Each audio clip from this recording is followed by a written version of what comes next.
Ana noma fa to ba abin da yake faɗa ma ba ka yadda ke lau. Stop! Ai ka ga ma kwanakin nan wajen kuri ka bari ba baltanin nan ai sun takura mutane wallahi. Kana zuwa gona zaka ganye a saman komai da komai.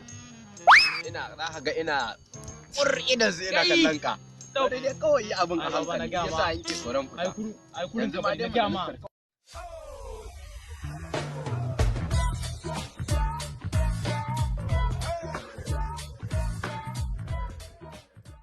Ya ake ciki ne, wani ya ake ciki ne. Allah ya daga mu. Ai kai ka kuma Allah kake nan wallahi tallahi. Kai ka ce a matsa ma amma ka to kun mace gobe za ku zo kuna mana. Saba da Allah. To ya ake ciki ne a ba labari ne. Yanzu na ta cikin gari wai an cika wai aka ce aljanu wai sun hana mutane saka. Ka gane? Eh.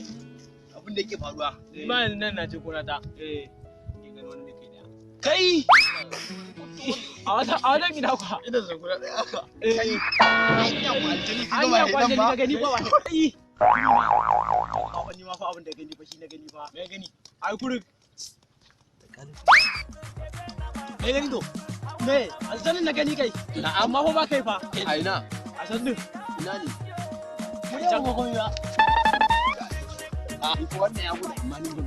Mazaunin ne ba ku ba. Matsalar irin mutanen mu. Ko da muke zaune da ayar Allah zai ga mana aljani. Dan ya mun gargajiyan nan bane. Ba ta da wado ta yuni. Ba ce ni da nake faɗa maka aljannu. Kawai. Duka da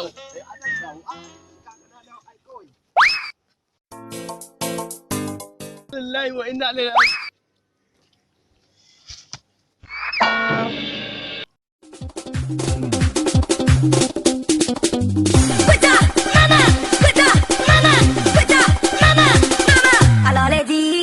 Alole di, alole di.